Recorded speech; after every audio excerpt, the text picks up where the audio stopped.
Welcome to Marble Blast Ultra, an Xbox 360 arcade classic about rolling bouncy balls through geometric obstacle courses inside of a giant anime magic circle. Yeah, let's go with that for now. I've had a bit of a fascination with this game since I first played it circa 2006. It was an early in life taste of surrealist indie charm, and it may be the reason why I enjoy seeking out and covering surrealist games today, my video on Fractal Block World being a recent testament to that. Speaking of which, the creator of Fractal Block World updated it with many of my suggestions, so it's now a much stronger recommendation from me. Good on ya, Dan Hathaway.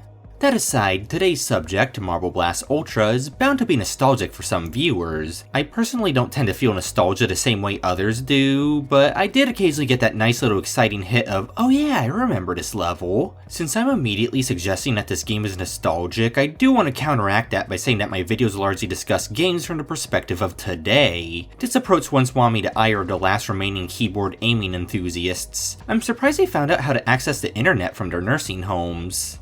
Well, unlike shooters that use keyboard aiming, Marble Blast Ultra is a game that still holds up to this day. It's a fun time trial puzzle platformer and one of many early progenitors of modern speedrunning centric games, such as Neon White. It has its share of problems and oddities, but it's certainly no less enjoyable today than it was 18 years ago. If it were a person, Xbox 360 could legally join the military in America, can you believe that? Now, before I talk more about the game itself, let's get the technical side of things out of the way. As of writing, Marble Blast Ultra is abandonware. The Xbox 360 arcade version has been unavailable since early 2011, and the PC port was seemingly only distributed digitally for a brief window of time afterwards. So it seems like there's been no way to properly attain a copy of this game throughout the majority of my lifetime. However, this game has been incredibly fortunate. It is trivially easy to set it up and run it on PC today. This is all thanks to OpenMBU, a free community-driven open source version of the game. I'll leave a link to it both on screen and in the description below. OpenMBU runs completely smoothly out of the metaphorical box. In fact, it barely even has a metaphorical box, you just unzip the files and run the executable, easier than mixing pickles into your peanut butter. I don't know the specifics of how this port is improved, but it runs smoothly, emulates the game as I remember it quite well, and features support for far more modern resolutions than I'd expect from a 2006 title. Finally, you can make Marble Blast look realer than real life.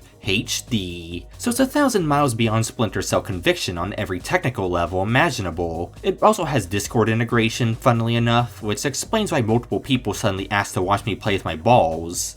Speaking of playing with other people's marbles, OpenMBU does have fully functional multiplayer, which is a separate competitive mode with its own set of maps and even power-ups. Outside of my comments on level design and item distribution, most of what I have to say about the single player applies to the multiplayer as well. I'll discuss those differences properly much later in the video in the dedicated multiplayer chapter. For now, just know that the multiplayer is borderline a party game with how over the top and random it can be and how much you can screw other players over. Because OpenMBU is an incredible port, the multiplayer is free of most technical issues and it's incredibly easy to set up a lobby and invite friends. I'm just so glad that this mode is still alive and well. It is truly a Marble Blast Ultra of a time.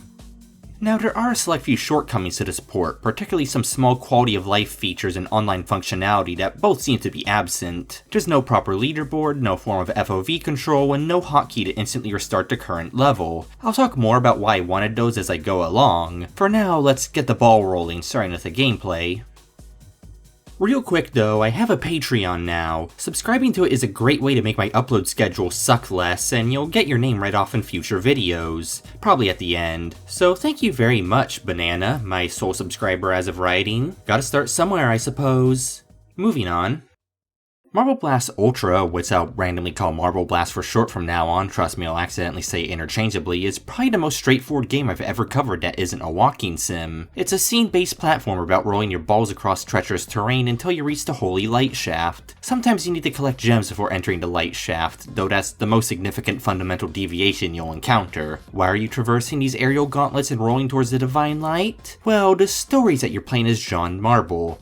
And that's it, that's the whole story. Since you're a marble, you have vaguely janky, bouncy, and rolly physics that you'll have to adjust to as you play. You can't treat this game like it's any plain old non-balls oriented platformer, as the laws of physics constantly underlie your movement. After all, you need a speedy head start to even make your way up the average incline, and it's easy to accidentally gain too much speed down a decline if you aren't cautious. Luckily, the controls are fairly solid, responsive, and extremely simple. The bulk of your moveset is simply rolling around and jumping, so I'd hope they got those things right. right. You do defy physics a little bit through your ability to borderline air brake, so you have decent aerial control, which is something I'm always glad to see in a platformer. By design, a lot of the difficulty comes from the inherent fact that you're a marble. You're no Italian plumber nor a furry, you're a goofy ball that bounces and ping-pongs all over the place. Ultimately, you don't have any flashy tricks up your sleeve. A lot of Marble Blast is about effectively utilizing your basic movement, which is a bit trickier than it might seem. Despite the learning curve to the physics, it's still easy to pick up and play. It's simple and digestible, as I like my marbles to be. The only real problem I have with the movement is one of perceived inconsistency. I felt like I never acquired a good grasp on how much the marble itself weighs. I would feel light after I rapidly gained momentum on a flat surface or got pushed very far by an obstacle. Everything that can hit you, like wind from a fan or moving walls, will knock you around much faster than you might expect. Other times I'd feel like I got less airtime from a jump than I should have, or that I was being slowed down significantly by modest inclines. In those situations, the ball felt heavy. I guess I feel like the weight of the ball is calculated differently in different physics interactions. This doesn't necessarily get in the way of moment-to-moment gameplay, but it's frequent enough to add a bit of unpredictability to certain levels. It creates this slightly muddied picture in my head where I feel like I can't always precisely predict how a physics interaction might play out. Sometimes it goes smoother in freshly whipped buttercream, other times I accidentally thread the camel through the eye of the needle. I also just get frustrated when I struggle to get up an incline every so often. I know it's just how the game works and all, but I momentarily recollect the story of Syphilis rolling his marble up the hill.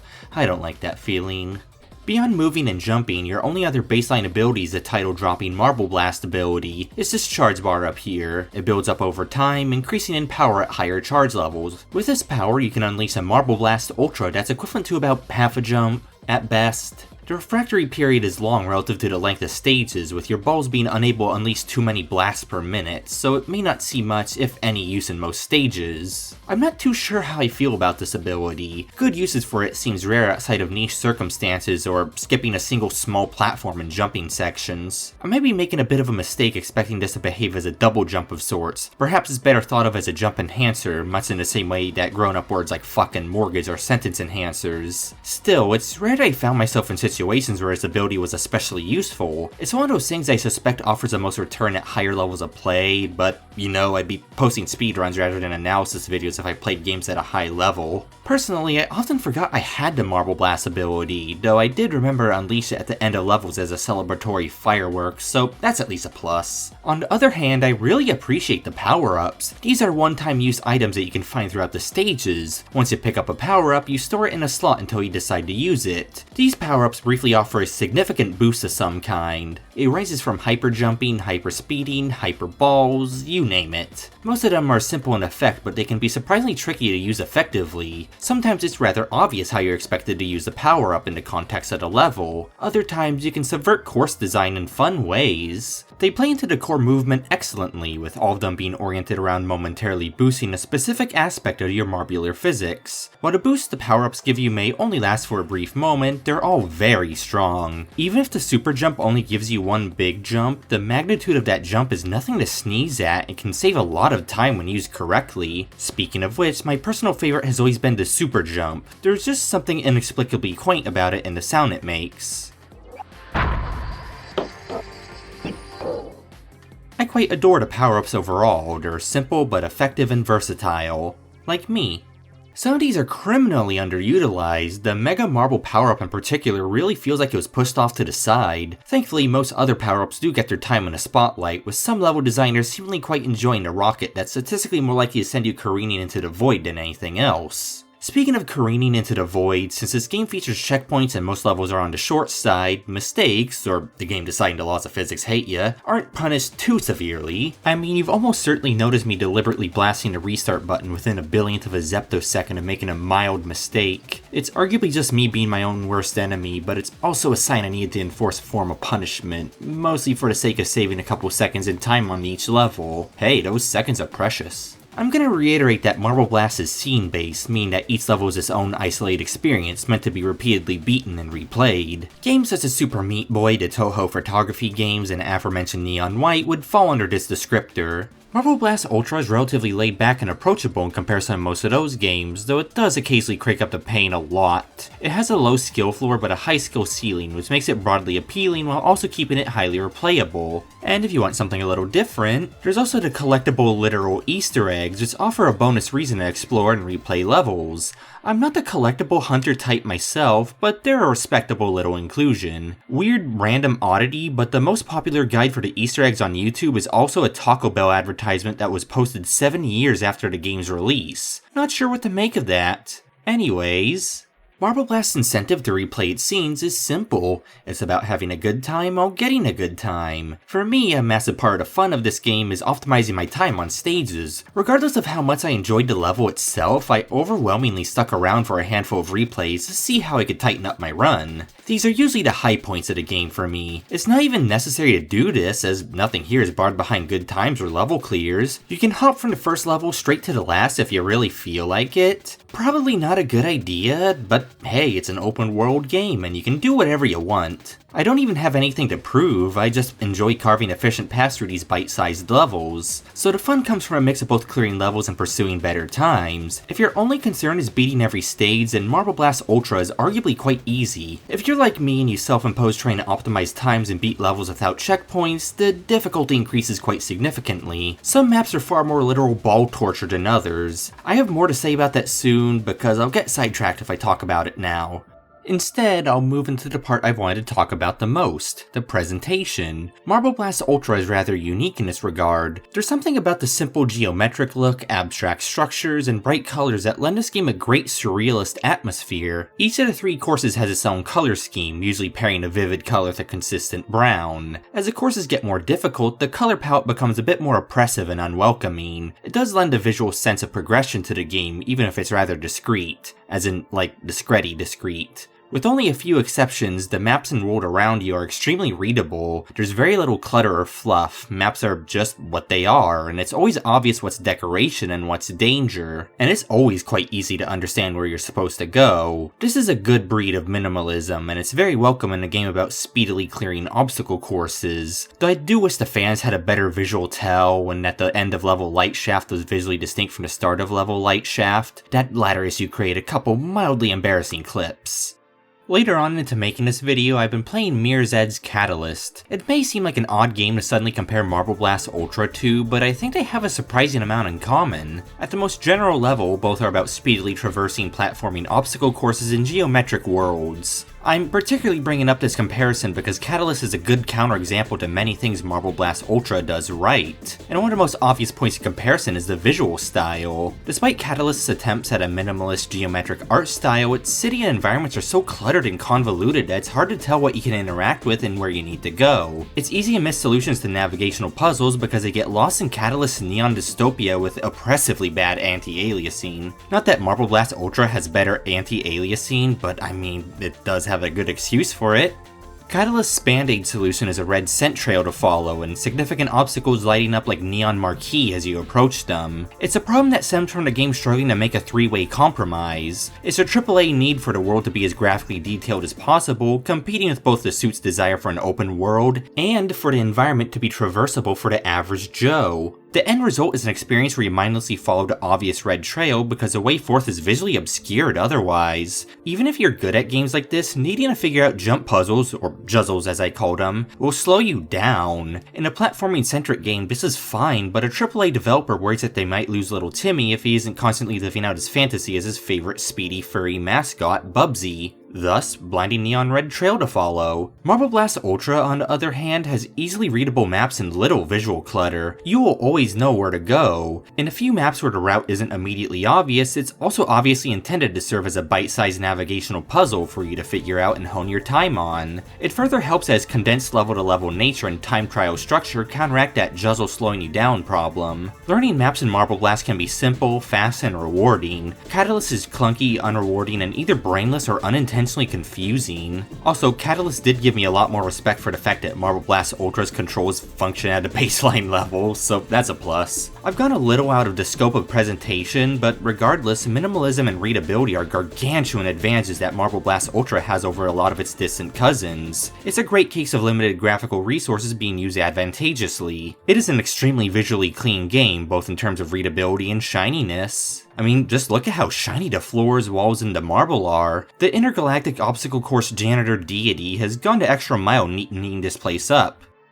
Speaking of intergalactic obstacle courses, the fact that every level is just floating up in the sky with no supports whatsoever really helps add to the surrealist album cover vibes. It's not quite jungle album cover artwork, but definitely a mildly distant cousin of it. The anime magic circle in the distance adds to it too. That's a genuinely unique vibe. I can't think of any other game with a skybox quite like this. I find it aesthetically pleasing, and I love the abstract sense of scale it brings. Can't help but wish to see it upscaled. I saw someone did skybox upscaling for Sonic Adventure 2, and that cemented upscaling is one of my favorite uses for AI in general. Regardless, despite Marble Blast World being less rooted in reality than denial of the Vermin Supreme landslide victory in the 2024 US election, there's a surprisingly strong sense of scale here. This is a world that makes you feel small. Being a marble, it's appropriate. Those things get into the most unexpected of places, like the underside of your left knee. I suggest you check there. Maps can be pretty massive at times, with the open-endedness or high speed of certain levels only making them feel even larger than they actually are. I mean, the level Black Diamond could just as well be the 8th wonder of the postmodern world. Maybe that's a theme here, though I think wonders of the postmodern world is applicable too. When I was a kid, I interpreted this game as being post-apocalyptic. Not exactly sure why, but I think that's fun to speculate on. Maybe the complete absence of life, story, or obvious purpose just induced some early childhood existential dread. It's a level of abstraction my already little brain might not have been ready for. Why do these courses exist? Who built them? Why do the marble be ball in that light hole? Questions for philosophers across all the ages. The abstract visual presentation is one of the things that originally cemented this game into my mind, and it's the primary reason I came back to it, more so than the gameplay. A good few levels stuck out in my memory for their visual stylings alone. That's just how much this art direction stuck out to me. There's so little to it, yet it manages to be shockingly memorable and cohesive. Were I a games analyst who wanted to sound intellectual, I'd say it punches well above its weight class. So I'll say it punches well above its weight class.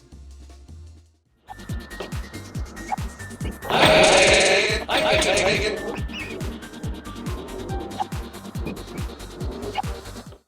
Alright, I'm about to go on a bit of a tangent, but I like having personal tangents like this occasionally, especially because it could help ground people in how I think. I want to confess that the more I make these videos, the more I realize presentation is one of the big draws into media in general for me. It makes sense on the surface level, though I think presentation goes beyond the surface level. When you look up specific video games, the first thing you'll likely see is screenshots from them. I do this potentially weird thing occasionally, where I look up pictures or highlight reels of games just to admire their visuals a little bit. I may not feel like playing those titles at that moment, I just want to look at them. It's a bit like how, even though I think Half-Life 2 has well below average gunplay for its era, its presentation has made specific moments of it permanently stick out to me. I mean, surely anyone who's played it remembers the underside of the Highway 17 bridge, right? I don't necessarily replay Half-Life 2 for its gameplay or story, I replay it for the adventure through accurately recreated present-day Eastern Europe. Hilariously, it took me playing Marble Blast Ultra of all things for me to suddenly have this revelation and understand how it shaped my current taste in video games. For a while, Marble Blast Ultra here was another one of those titles I would occasionally search up to admire its art direction, but after learning about OpenMVU, I decided to start making a video on it on a whim. So it's a bit of an understatement to say I appreciate these visuals. Going back to it may have, at least partially, helped me recontextualize my taste in all forms of media. Odd to think that this goofy geometric marble game has now twice had a significant influence on me. It's almost like a fourth father to me.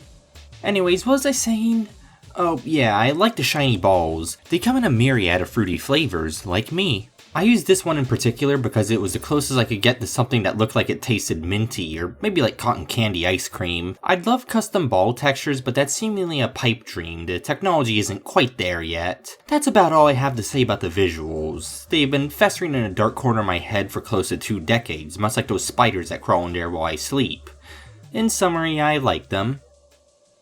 I also enjoyed the sound design, though I have markedly less to say about it than the visuals. It's one of those games where the sound is satisfying across the board. The sound of the marble rolling and bouncing, the sound effects for power-ups, the marble blast, these pinball bumpers, it's all solid work. It's not a massive catalog of sounds, but every single sound effect is a great choice. There's a certain cartoonish and surreal feeling to these sounds that complements the visuals extremely well. They feel exaggerated in a very good way. I mean, I've played shooters where the guns sound weaker than the marble blast sound effect. This is kinda weird. It's good stuff that just hits me in the right places in my oral gland. There's also an announcer of sorts whose purpose in life is to announce whenever you pick up a power-up. I initially thought it was a little redundant and goofy, yet I now feel it's a surprisingly natural part of the soundscape. Like the game would be missing something if it didn't have a woman to sporadically overlap herself saying time travel in the background. And the mellow yet energetic electronic music in the background also greatly adds to the atmosphere. In terms of music, Marble Blast Ultra is something I haven't seen outside of early 90s PC games. That is a one-track wonder. There's only one musical track. One. But it is so good and it blends into experience so smoothly that it's easy not realize that it's all there is for an extended period of time. I know I was a couple hours in when the realization hit me. Anyways, have a sound design reel since it's a bit of tradition on my channel anyways.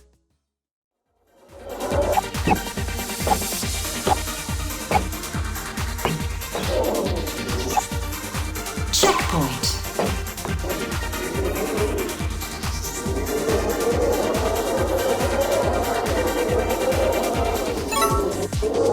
Super jump.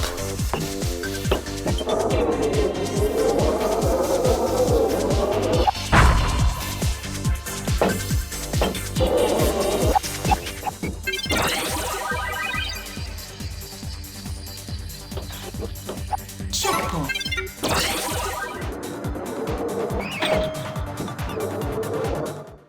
Since there's not much more ground to cover here, I'll move on to the stage design. Now, Marble Blast Ultra is the kind of game I don't often cover, a platformer. My forte is usually shooters, and though I don't dislike platformers, I don't go out of my way to play them. Despite my platformer expertise being relatively lacking in comparison to my shooter expertise, I think there is still a certain degree to which I can analyze a stage design and its highlights and lowlights. For a start, Marble Blast has a decent variety in its stages. There's 60 stages in total, encompassing standard platforming challenges, downhill dashes, small-scale puzzles, and open-ended collectathons. Those collectathon-esque levels were consistently my favorites. I really liked these. They set you loose in a large playground to collect gems, often with numerous paths across the map, plenty of intersections and shortcuts, and great opportunities to cleverly use power-ups. Stumbling upon and creating paths that were hidden, per se, was a consistently satisfying sensation. Finding routes to suck time out of my runs sucked a decent bit of time out of me. Now, I think I badmouthed routing before in one of my videos on bullet hells, but that was in the context of needing to precisely route much larger chunks of a far more punishing game. Here, time optimization is flexible, and maps are quick enough to keep it from getting stale or repetitive. You only need to optimize in small doses and can always move to something else if a stage is not your speed, in more ways than one. Don't like the level that's literally just an ice rink over an abyss? You don't even need to play it, which is great because this level belongs in the 8th Buddhist cold hell. Unfortunately, those aforementioned collectathon levels are in the minority. Well, that's not to say the other levels are bad. Many of the other levels are fairly straightforward platforming challenges involving confronting a mix of the ball's physics and Swiss cheese-inspired platforms. Most of these are inoffensive, if a bit forgettable. Their quality is the most variable of any stage type, with the worst platforming-centric levels being the most insufferable levels on display. These levels often feel like they could be in just about any other middling platformer, as they rarely use the physics, power-ups, and mechanics in interesting ways. I'll elaborate a bit more on that as I move through this section. There are also puzzle levels, though most of the puzzling is purely navigational. The most uniquely brain-busting levels focus on these Prey 2006 buttons that change the orientation of gravity. The gravity modifiers are a fantastic gimmick, to the point that you could probably make an entire game centered around them, so it's a shame they end up being rather underutilized. Luckily, the later levels in the advanced course give them a healthy dose of love. A couple levels hybridize the puzzle and collectathon elements to make extremely engaging navigational puzzles, with Threefold Maze in particular being a great example. Puzzles in these sorts of games can be actual misery, so it's a good thing everything here is reasonable and easy to understand with a handful of attempts. No trick number tier mandatory walkthrough nonsense here. Anyone who gets that reference is already having traumatic flashbacks. You're welcome for that. That aside, a select few levels take fantastic advantage of your ball hood. In particular, Black Diamond is a level whose name alone seems to conjure memories in those who played back in the day. It's simply a high-speed dash down a massive steep hill. This is easily one of my favorite levels, and I wish there were a few more like it. It's not necessarily a challenging level, but the sensation of speed, the incredible airtime, and the potential for optimizing your bounces are all great. There's a version of this level in the advanced course that trades all the fun for misery because you now have to take it slowly and there's gaps you can easily fall down every 5 feet. So they surgically removed the fun from that one. It's a good example of how increasing the difficulty doesn't necessarily make a level more engaging. Just like in real life, it's a lot more fun to violently speed downhill than to clamber down it slowly and surely. Uniting all the styles of levels is a speedrunning satisfaction of finding new paths, skipping segments, speeding up slow sections, and rarely even night bypassing entire levels. It's a relatively casual speedrunning experience if you're just going for those par times. Speedrunning on the level of world record speedrunners, on the other hand, is a wildly different story. When the first level in the game is instantly completely bypassed by precisely bouncing off the edge of a block, it's clear the ride is going to be an uphill one. So Marble Blast offers a satisfying speedy experience for the average Joe, and an intensive, highly technical speedy experience for those who want to be the best of the best. It's not necessarily the best of both worlds experience that might make it sound like, but it does mean there's a little something for everyone here. So what do I mean by this game not being the best of both worlds? Well, the par times typically sit in an unsatisfying place. Marble Blast Ultra may have the most generous par times I've ever seen in a time trial game. To put it into perspective, most of my first clears of these levels were about half of the par times. I even had one level where my time was quite literally an 18th of the par time with only mild optimization. I'm a fairly mediocre speedrunner at best. Like, I've had fun with it, but it's certainly not in my blood. These par times are just abnormally easy to get. The few exceptions to this generosity are levels that are borderline on rails. Compound this with the current lack of functional leaderboards, and I do struggle to find good time goals to set. Thing is, proper speedruns of this game are a heaping spoonful of marble madness. I really don't expect to casually compete with people who can perfectly pull off advanced trigonometric nonsense on the fly consistently. Still, I'd at least love to see where I can place globally. There seems to be a leaderboard on the OpenMBU site, but I'm not sure if it's broken or if something is iffy because I don't see any of my scores on it. As of uploading this video, the time trial part of this port really should be addressed. I sometimes enjoy that sensation of beating friends' times or knowing I place in the top 1,000 or so players. That little bit of enjoyment and encouragement is currently absent here, and I'd love to see it properly implemented soon.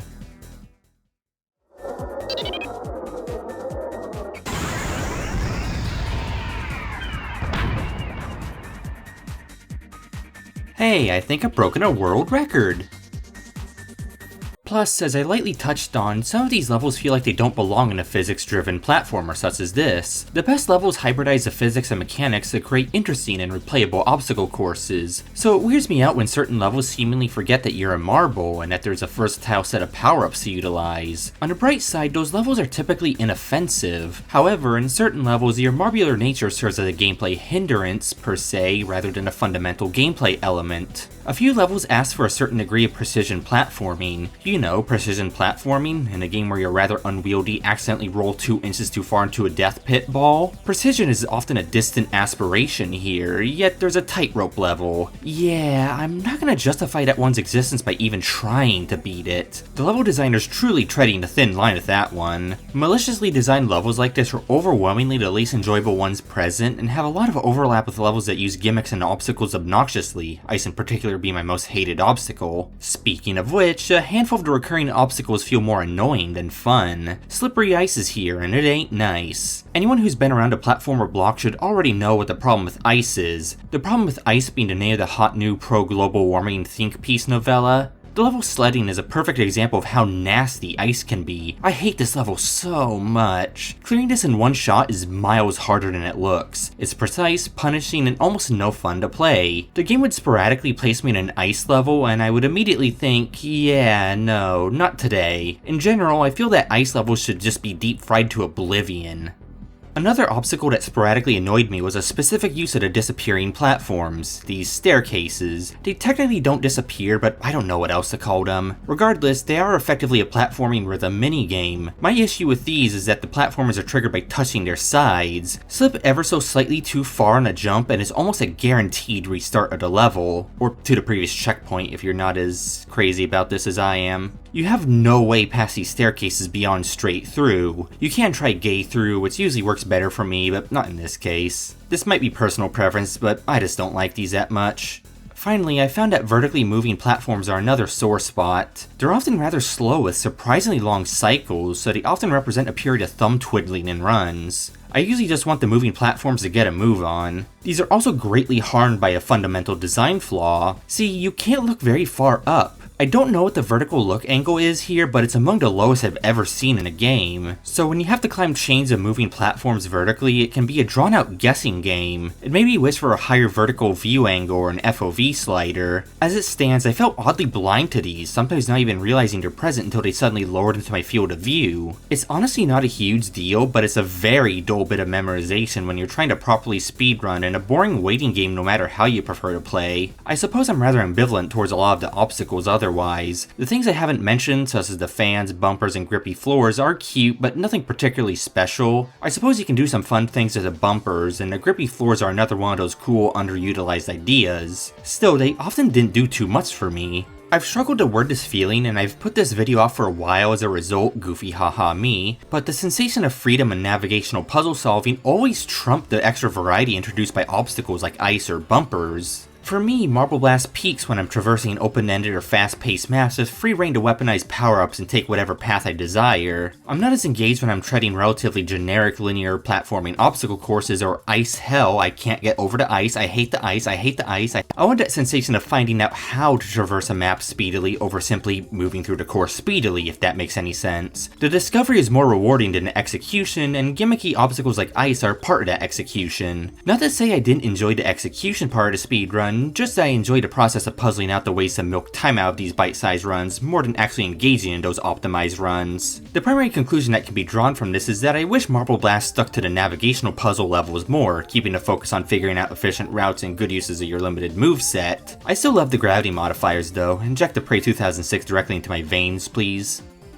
Anyways, that all does sum up the bulk of my opinions on Marble Blast's stage design. Its great levels are great, most levels are fairly mediocre, not especially standout, and a few bad levels are miserable, typically because they have a terrible gimmick. Overarching all of this is a handful of small but definitely noticeable shortcomings, such as the rather easy to beat set of built-in part times and a wildly unpredictable difficulty curve. I mean, Sledding's level 28 was 60, yet I felt it was probably in the top 5 hardest levels on offer. I'd give the level design a passing grade, mostly because my favorite levels did a lot of heavy lifting, and the moment-to-moment gameplay is good enough to prevent the more middling levels from being outright boring. Unfortunately, it's been tricky for me to go into the minutia this time around, owing to the fairly simplistic nature of the level design and my expertise being in other genres. Still, I think I've given it a decently thorough analysis and will firmly say I'd give it a passing grade overall. Could be improved on, but it's a satisfactory enough set of levels with more hits than misses. It's just that I hate the ice, I hate the ice, I hate. Alright, now that I'm done civilly discussing the level design, I want to briefly, many asterisks on that, address the multiplayer, which has probably been a marble-shaped elephant in the room since the start of this video. I expected it to be vestigial in OpenMBU, but nope, it's completely functional and exactly how you remember it. So great on ya, OpenMBU devs. This multiplayer is a different flavor than the main campaign, being a competitive gem collectathon with a timer ticking down. A patch of gems spawns in a random marked location on the map, with players scrambling to collect as many gems as possible. Touch the most shiny of everyone in the match in order to win. It's the same way kingdoms have been won and lost. It's extremely simple in concept, yet it can be fast-paced and intense even with only 2 players. The fast pace combined with the relatively unhinged level design and the power-up spam lead to many profound moments in Marble Blast Ultra's multiplayer. Speaking of, thanks for indulging me, you two. I had a ball.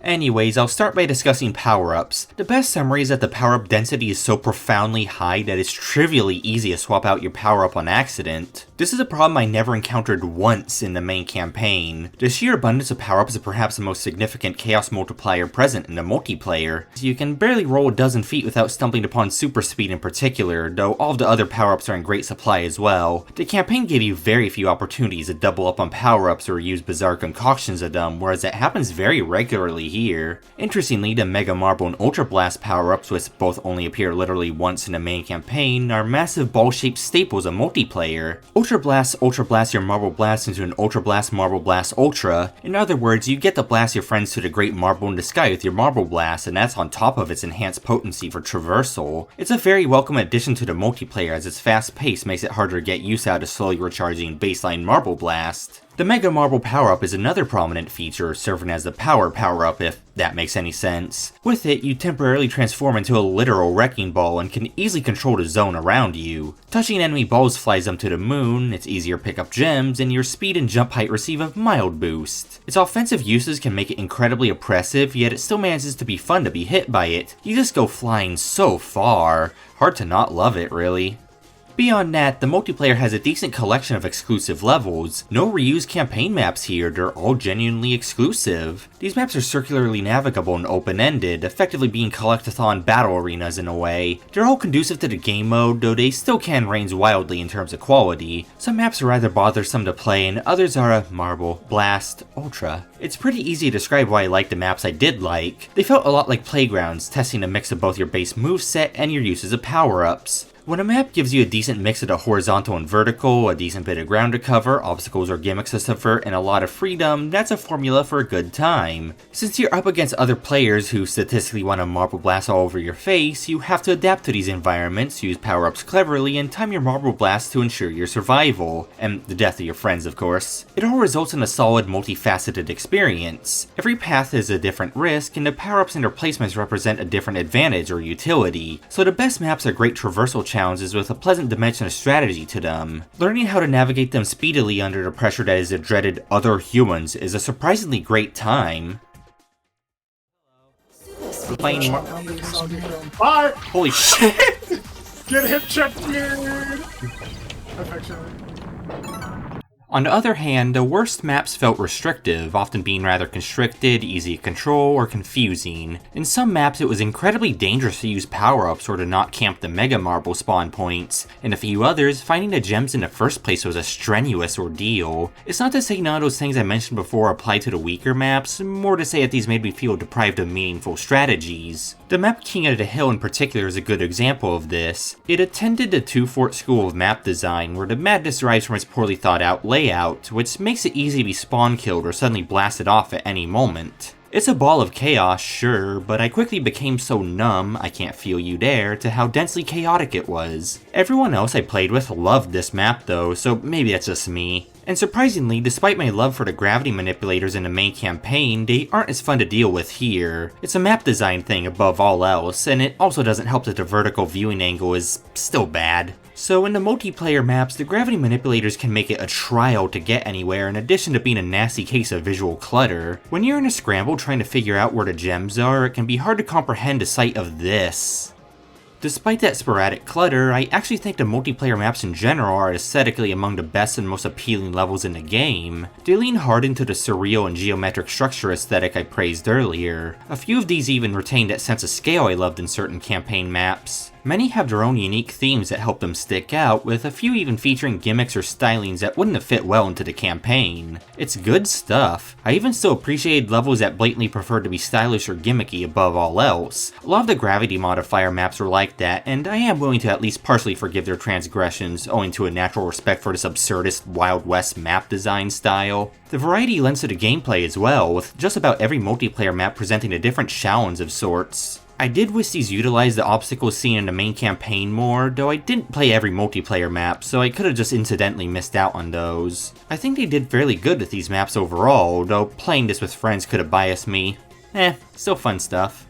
I guess my most significant problem with the multiplayer is that it only has a single mode. There's nothing other than the competitive gem collection mode here. It's not a bad mode, and it's obviously thought out to emphasize the game mechanics and cause goofy PvP confrontations, but it makes me wish there were a few alternative modes. I imagine proper King of the Hill or CTF style modes could be a great inclusion. It's worth quickly mentioning that you can play this mode solo through the gem hunt mode in the single player menu. I personally don't find a solo gem hunt mode to be too fun. After playing proper multiplayer, it feels like playing Capture the Flag on an empty server. If you're interested in exploring the multiplayer maps or want a score attack mode, I suppose it's a decent little bonus. Otherwise, solo gem hunt mode feels like an afterthought.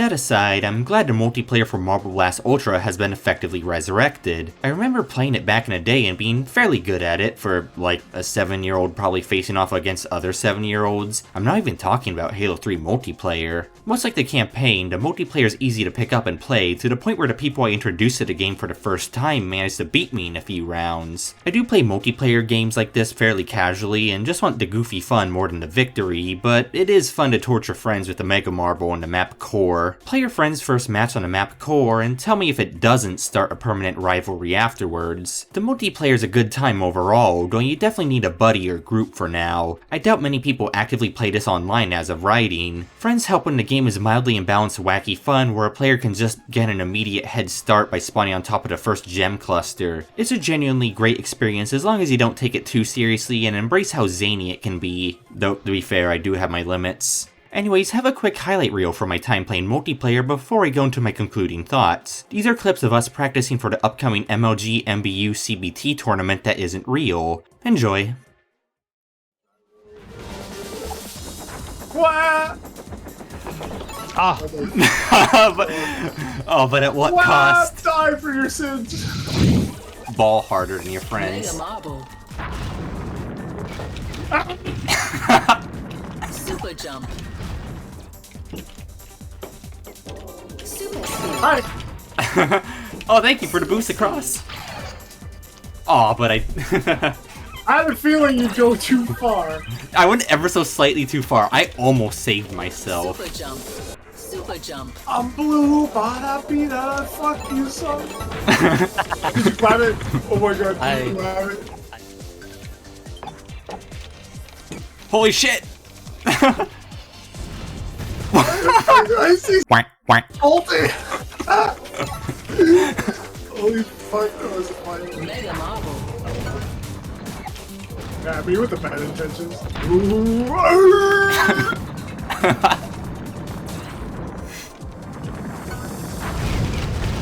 Oh my god! Ultra grab. Yeah, that means that you're kind of like your the explosion thing you can do is supercharged. Oh! That sent me flying, holy crap.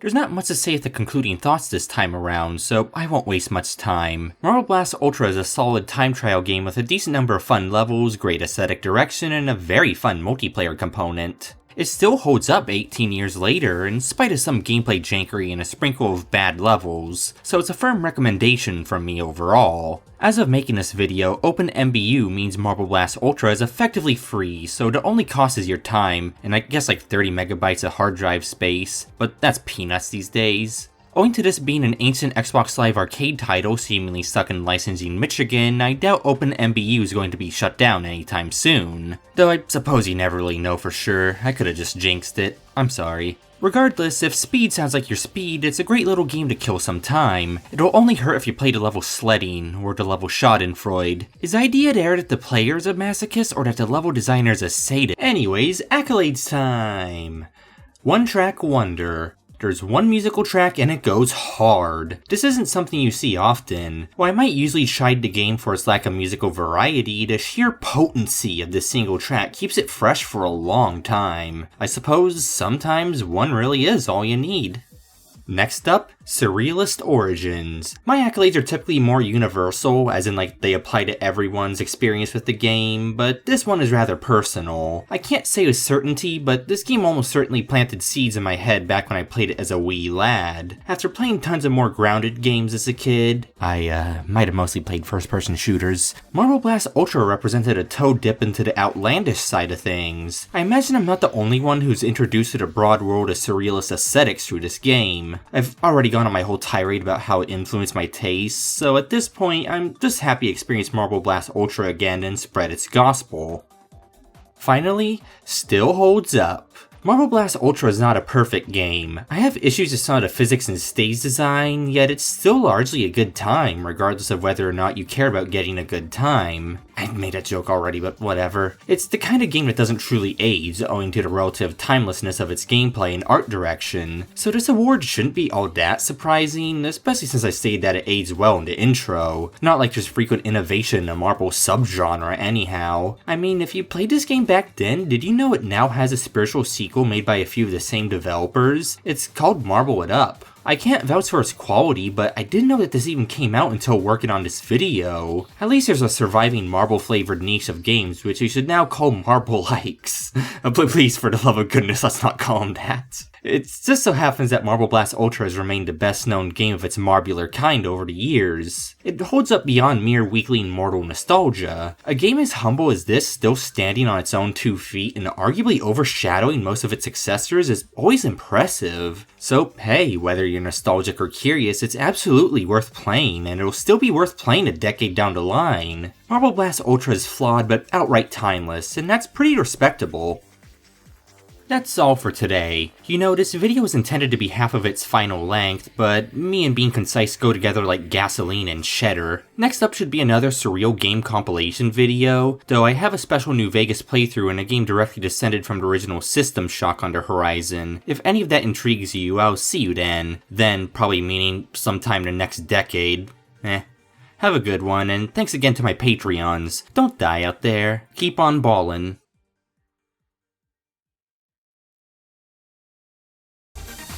We're souping. I didn't see this one. Alright, if we win this, we can call you Soggy the Hot Soup. I don't know if now I want to kind of lose. You're soupy. No, I'm soupy. I'm soupy Milky Fred now. That was